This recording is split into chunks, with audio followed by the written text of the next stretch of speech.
జీవితం యొక్క విలువలు నేర్పిస్తూ దేవుని యొక్క భక్తిలో క్రమంలో ఎదగడానికి తన పని తాను చేసుకుంటూ దేవుని పనిలో అనేకమైన పాలిభాగస్తులు చేయాలని మరి ప్రసాద్ గారు ఒక చక్కటి సంకల్పంతో గత 4 సంవత్సరాలుగా ఈ ప్రాంతంలో ఉన్నటువంటి యవనస్తులైన బిడ్డలను దేవుని వైపుకు తిప్పుతూ దేవుని యొక్క వాక్యం యొక్క ఆసక్తి పుట్టించినటువంటి మాటలను వారికి ప్రబోధిస్తూ అది చక్కగా ప్రతి ఆదివారం సాయంకాల సమయంలో ఇదే స్థలంలో మరి యొక్క గృహం దగ్గర చక్కటి వాక్యాలు నేర్పిస్తూ గత 3 సంవత్సరాలు పూర్తయినాయా 3 సంవత్సరాలు పూర్తి చేసుకుని యొక్క 4వ సంవత్సరం అడుగుపెట్టడానికి కృపగల దేవుడు వారికి ఎంతగానో సహాయం చేశారు. మరి ప్రాంతంలో ఉన్నటువంటి యవనస్తులైన బిడ్డలు చక్కగా దేవుని వాక్యాలు నేర్చుకుంటూ భక్తిని నేర్చుకుంటూ చదువుతో పాటుగా ఆధ్యాత్మిక విలువలను నేర్చుకుని మరి కుటుంబాలకు ఆశీర్వాదకరంగా ఉండాలనే ఉద్దేశంతో వారు చేస్తున్న కార్యక్రమంలో మీ అందరూ కూడా మీ పిల్లలను ఈ యొక్క బైబిల్ స్కూల్కి పంపిస్తూ దేవుళ్ళ ముందు కొనసాగుతూ ఉన్నారు. మరి దేవుడు ఆ యవనస్తులైన బిడ్డలను దీవించును గాక. ఎవరు ఆమేన్ చెప్పట్లేదు? హల్లెలూయా. ఎందుకు చెప్పట్లేదు చెప్పమంటారా? ఇక్కడ మీ పిల్లలు చాలా తక్కువ మంది ఉన్నారు. ఇక్కడ ఉన్నటువంటి వారు చాలా మంది ఉన్నారు కానీ ఇక్కడ ఉన్నటువంటి పిల్లలు తక్కువ మంది ఉన్నారు. మా పిల్లలు అక్కడ ఉంటే బాగుండని మనసులో అనుకుంటున్నారు మీరు, కానీ వాళ్ళు ఎక్కడో ఉన్నారు. అందుకని చాలా మంది ఆమేన్ చెప్పట్లేదు. హల్లెలూయా. మీ పిల్లలు కూడా ఇదిగో ఈ క్రమంలో ఈ విధానంలో కనుక వారి వాక్యాన్ని నేర్చుకోగలిగితే మీ పిల్లలు అనేకులకు ఆశీర్వాదకరంగా మార్చబడతా ఉంటుంటారు. ప్రేమైనటువంటి దేవుని బిడ్డలారా, మన పిల్లలు గొప్పవారిగా మార్చబడాలంటే వారిని గొప్ప చదువులు చదివిస్తే వారు గొప్పవారుగా మారు, కానీ దేవుని యొక్క వాక్యాన్ని వారికి నేర్పిస్తే వారు గొప్పవారుగా మార్చబడతారు. దేవుని నామానికి స్తోత్రం. హల్లెలూయా, హల్లెలూయా, హల్లెలూయా. 1924వ సంవత్సరంలో ప్యారిస్ ఒలింపిక్ గేమ్స్ లో 100 మీటర్ల పరుగు పందుల్లో ఒక వ్యక్తి చక్కగా పరుగు పందాన్ని నేర్చుకుని దాన్ని ప్రాక్టీస్ చేస్తూ తనతో ఉన్న అథ్లెటిక్స్ తో కలిసి రన్నర్స్ తో కలిసి ఆ పరుగు పందెంలో పరిగెత్తబోయేటువంటి డేట్ ని అనౌన్స్మెంట్ చేసినప్పుడు ఆ ప్యారిస్ పట్టణంలో ఉన్నటువంటి ఆ యొక్క ఒలింపిక్ గేమ్స్ నడిపించినటువంటి ఒక డేట్ అనౌన్స్మెంట్ చేశారు. ప్రేమ దానికోసం ఎన్నో దేశాల నుండి ఎన్నో ప్రాంతాల నుండి ఎంతకాలంగానో శిక్షణ పొంది ప్రయాసపడి మా దేశం యొక్క పరువు నిలబెట్టాలి, మా ప్రాంతం యొక్క పరువు నిలబెట్టాలి అనే ఒక సదుద్దేశంతో అనేకమైన యవనస్తులు ఆ పరుగు పందెంలో విజయం వరకు తహతహలాడుతున్న దినాల్లో అనౌన్స్మెంట్ చేసిన డేట్ని బట్టి అక్కడ బాగా ప్రాక్టీస్ అయ్యి ఎంతో కాలంగా శ్రమపడినటువంటి ఒక యవనస్తుడు ఆ డేట్ని చూసి ప్రియమైనదా ఇది ఆదివారము కనుక నా దేవుణ్ణి నేను గణపరచాలి, నా దేవుణ్ణి నేను మహిమపరచాలి అనేటువంటి ఉద్దేశంతో ఎంతో కాలంగా ప్రాక్టీస్ అయ్యి శిక్షణ పొందిన ఆయన ఆ పరుగు పందెంలో పార్టిసిపేట్ చేయలేకపోయారు. కారణము ఆ రోజు ఆదివారం కావడం. 9 ఆ ఆదివారం దినానే ఆ ఒలింపిక్స్ గేమ్స్ పెట్టినప్పుడు అతను పార్టిసిపేట్ చేయడానికి నిరాకరించారు.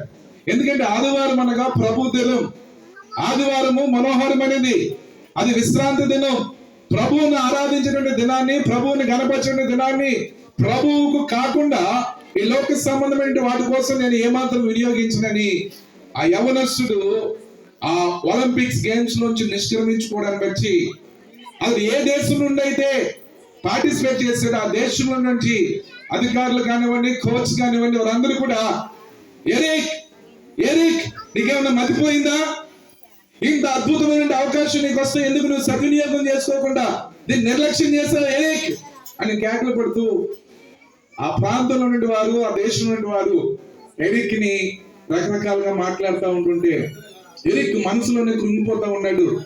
ప్రభువా నన్ను గణపరచు వారిని నేను గణపరుస్తానని వాగ్దానం చేశారు. ఆదివారం పరిశుద్ధ దినము, నీ సన్నిధిలో ఉండవలసిన దినము, నీ సన్నిధిని విడిచిపెట్టి నీకు దూరంగా నేను ఎలాగో ఉండగలను ప్రభా అని ప్రార్థన చేసుకుంటా ఉన్నప్పుడు కొన్ని దినానికి మరొక అనౌన్స్మెంట్ వచ్చింది. ఈసారి 400 మీటర్ల పరుగు పందెంలో వివిధ దేశాల నుండి వివిధ ప్రాంతాల నుండి వివిధమైన యవనస్తులు పార్టిసిపేట్ చేస్తా ఉన్నారని అనౌన్స్మెంట్ వచ్చినప్పుడు ఎరిక్ లీదిల్ ప్రేమేంటి వాళ్ళరా ఏం చేస్తున్నాడు, తన దేవునికి ప్రార్థన చేసుకుని తనకు అనుభవం లేనప్పటికీ, అంత ప్రాక్టీస్ లేనప్పటికీ దేవుని మీద విశ్వాసంతో 400 మీటర్ల పరుగు పందెంలో ఆ పార్టిసిపేట్ చేసినప్పుడు 1924వ సంవత్సరంలో ప్రేమేంటి వాళ్ళరా ప్యారిస్ ఒలింపిక్స్ లో ఎరిక్ లీదిల్ 400 మీటర్ల పరుగు పందెంలో అద్భుతంగా తన యొక్క విశ్వాసంతో పరుగెత్తి విజయాన్ని సాధించాడు. చెప్పడం కూడా ఒకసారి దేవునామాన్ని చూద్దాం. అక్కడ వివిధ దేశాల వారు, వివిధ ప్రాంతాల వారు, వివిధ వాళ్ళు అంటున్నారు, ఎరిక్ ఎరిక్ ఎరిక్ ఎలాగ నువ్వు ఇంత పరుగు పందెంలో పరిగెత్తగలిగావు? నువ్వు ప్రాక్టీస్ అవ్వలేదే, నువ్వు ఏమాత్రం కూడా శిక్షణ పొందలేదే. 100 మీటర్ల పరుగు పందెంలో మాత్రమే నువ్వు ప్రాక్టీస్ అవ్వ, కానీ 400 మీటర్ల పరుగు పందెంలో ఎలాగ విజయం సాధించగలిగావు అడిగితే అది ఒకటే మాట చెప్పాడు, నన్ను గణపరచు వారిని నేను గణపరుస్తానని నా ప్రభు చెప్పారు కనుక ఇదిగో నేను నా ప్రభు మాటకు లోబడి విధేయత కలిగి పరుగు పందెంలో నేను పరిగెత్తాను, నా దేవుడే నాకు విజయాన్ని ఇచ్చారని ఎరిక్ లీదిల్ చెప్పినప్పుడు ప్రపంచం అంతా కూడా ప్రజలుగా దేవుణ్ణి కనపరిచిందని ఒకసారి మనసులో గట్లొచ్చి చప్పట్లు కొడుతూ దేవుని నమస్కరిద్దామా. ఆ వెనకాల ఉన్నట్టు వారు సప్సపుగా చప్పట్లు కొడుతూ ఉన్నారు. కొన్ని కొట్టండి, గట్టి కొట్టండి, స్తోత్రం. ప్రేమనిండి దేవుని బిడ్డలారా, నిన్న కాక మొన్న ప్రపంచ వరల్డ్ కప్ క్రికెట్ మహిళా ఛాంపియన్షిప్ లో ఎక్కడ చూసినా ఈమె పేరే మారిమోగిపోతా ఉంది. ఏ పేరు మాట్లాడలేదు ఎవరు తెలియదండి. ఎందుకు పాస్టర్ గారు మా క్రికెట్ గురించి ఏం తెలిసేది, ఇక కబడ్డీ గురించి ఆడమంటే గర్ల్స్ స్కూల్లో దున్నేస్తామని అన్నట్టు చూస్తున్నాం. దేవుని నామానికి స్తోత్రం. ప్రియమైనటువంటి దేవుని బిడ్డలారా, జెమిమా రోడ్రిగ్స్ అనేటువంటి ఒక యవనస్తురాలు ప్రపంచ క్రికెట్ టోర్నమెంట్ లో పార్టిసిపేట్ చేసి అంతకు ముందు అతని తండ్రి దేవుని సేవకుడని లేనిపోని మాటలు, నిందలు, అవమానాలు వారి మీద పెట్టి ఆ క్లబ్ లో వచ్చిన వారిని డిస్కనెక్ట్ చేసినప్పుడు ఆ జెమిమా రోడ్రిగ్స్ దేని మీద విశ్వాసంతో ఆ ప్రపంచ ఛాంపియన్షిప్ లో పార్టిసిపేట్ చేసినప్పుడు దేవుడు అద్భుతంగా 127 ఏమంటారండి పరుగులు చేసి మన భారతదేశానికి ప్రపంచంలో ఒక గొప్ప పేరు తీసుకొచ్చింది. స్తోత్రం చెప్పండి. మీకు సంతోషం లేదా? హల్లెలూయా. నీరసంగా ఉన్నారండి. హల్లెలూయా. ప్రపంచం అంతా, ప్రపంచ దేశాల వారందరూ కూడా ఎవరి నోట్లో చూసిన జెమిమా రోడ్రిగ్స్ ఇంత ఘనత ఆ యవనస్తురాలనే బిడ్డకు ఎవరిచ్చారు అని అడిగితే ప్రజలారా, ఆమె దేవుని మీద విశ్వాసం పెంచింది, దేవుని మీద నమ్మిక ఉంచింది. తను నేర్చుకున్నటువంటి ఆ బోధలో, ఆ శిక్షల్లో ఏమాత్రము తొట్టిల్లిపోకుండా దేవుని నామాన్ని మహిమపరచడాన్ని పెట్టి దేవుడు ఆ యవనస్తులైన బిడ్డకు ప్రపంచంలోనే గొప్ప పేరును, ఖ్యాతిని అనుగ్రహించారు. దేవుని మనకి స్తోత్రం. ఈ ఉదాహరణలు మీకు ఎందుకు చెప్తా ఉన్నానంటే, ఇదిగో మీ ముందున్నటువంటి మీ పిల్లలు రేపటి తరానికి ఒక గొప్ప సంస్కరణకర్తలుగా, సైంటిస్టులుగా, ఇంజనీర్లుగా అనేకులకు ప్రయోజనకరంగా ఉండాలంటే మీ పిల్లలను దేవుని గణపరిచేటువంటి వారుగా, దేవుని మహిమపరిచేటువంటి వారుగా ఎవరైతే తీర్చిదిద్దుతారో వారిని దేవుడు బ్లెస్ చేస్తారండి. దేవుని నామానికి స్తోత్రం. ఈ భయంకరమైన దినాల్లో చిన్నపిల్లలు కానివ్వండి, యవనస్తులు కానివ్వండి, అందరూ చెడిపోతా ఉన్నారు. ఎందుకు చెడిపోతా ఉన్నారు? ఎందుకు పాడైపోతా ఉన్నారు అంటే వారికి భక్తి నేర్పించట్లేదు, చదువు నేర్పిస్తున్నారు. ఇందాక చక్కగా కొటేషన్, కాలేజీకి వెళ్ళి చిన్న ₹1000 పెట్టి చదువులు నేర్పిస్తా ఉన్నారు. కానీ చదువు ఈ దినాన్ని మనిషికి సంస్కారం నేర్పించలేకపోతా ఉంది. చదువు ఏం నేర్పించలేకపోతా ఉందండి? సంస్కారం నేర్పించలేకపోతా ఉంది. ఈ సంస్కారము, ఈ విలువలు, నైతిక విలువలు నేర్పించేది ఏంటో తెలుసా? ఇదిగో ఈ బైబిల్ గ్రంథం. దేవుని నామానికి స్తోత్రం. ఈ బైబిల్ గ్రంథం మనిషి యొక్క జీవితాన్ని విప్లవాత్మకంగా మార్చగలదు. ఈ బైబిల్ గ్రంథం మనిషి యొక్క జీవితంలో విలువలను నేర్పించగలదు. ఈ బైబిల్ గ్రంథం ప్రేమ దేవునికి, సమాజానికి ప్రయోజనకరంగా మార్చగలదు. ఈ బైబిల్ గ్రంథాన్ని, ధర్మశాస్త్ర గ్రంథాన్ని ఎవరైతే ప్రేమ చదువుట ఎందును, నేర్చుకుంటే ఎందును ఆసక్తి కలిగి ఉంటారో వారి యొక్క జీవితాలు గొప్ప విలువలు గల జీవితాలుగా పరిశుద్ధాత్మ దేవుడు మారుస్తారు. చప్పట్లు కొడుతూ దేవుని నామాన్ని మహిమపడతాం.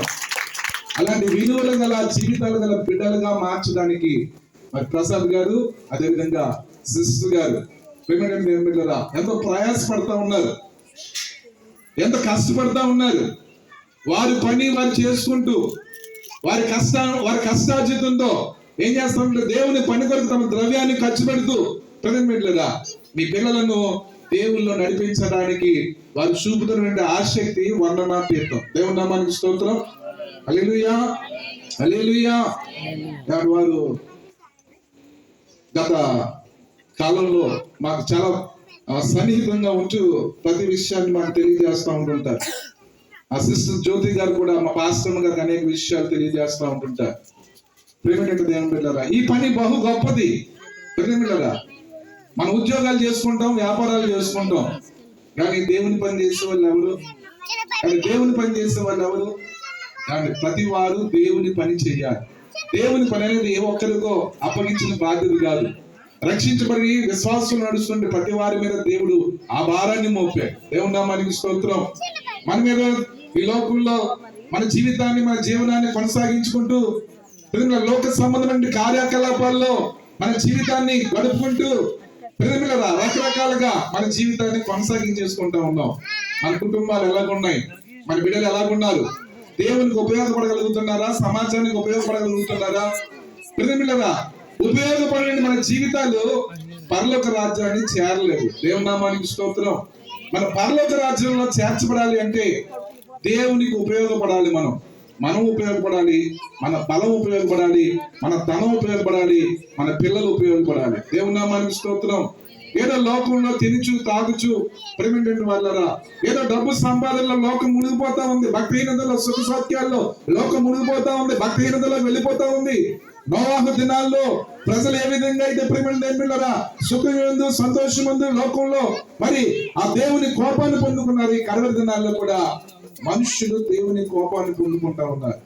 ఆ దేవుని కోపంలో మనం పొందుకోకుండా ఉండాలంటే బుద్ధి గల కన్యకల వల్లే మెలకు కలిగి ప్రార్థన చేస్తూ దేవుని యొక్క సన్నిధిలో మనం ముందుకు కొనసాగుతూ దేవుని రాకడ కొరకు సిద్ధపడవలసిన వారమే ఉన్నాం. దేవుని నామానికి స్తోత్రం. హల్లెలూయా. చాలా మంది వెనకాల ఒక్కొక్క పాస్టర్ గారికి ఇచ్చారు. ఫస్ట్ స్టార్టింగ్ లోనే గాబ్రియల్ గారికి ఇచ్చారు, ఆయనకి ఇస్తే అరగంట వదలరు. ఆ తర్వాత మిగతా ఎవరికి వీడికి చెప్పినా ఇంకొక అరగంట అయిపోతే మరి దానియేల్ గారు ప్రతి సంవత్సరం వస్తూ ఉన్నారు. వారు కూడా ఒక ఇంచుమించుగా ఒక అరగంట చెప్తారు. గంటన్నర ఊపి పట్టాలి అన్నట్టుగా చూస్తున్నారు. నాకు మాస్టర్ గారు చక్కగా ప్రతి దానికి ఒక ఉపమానం చెప్పుకుంటూ వచ్చారు. ప్రజలు ఒక కప్పట బండ దగ్గరే నివాసం చేస్తా ఉందట. ఒక కప్ప బండ దగ్గరే నివాసం చేస్తూ చాకలాడు వచ్చేటప్పుడు ఏమంటే ఫస్ట్ టవల్స్, ఫస్ట్ దుప్పట్లు, ఏమంటే ఒక్కొక్క బేస్ ఉతుకుతా ఉన్నప్పుడు పక్క కప్పుతా ఉందట, ఇది దుప్పటి దెబ్బ అందటండి. తర్వాత ఇంకొక కప్ప ఉందట, ఇది టవల్ దెబ్బ అందట.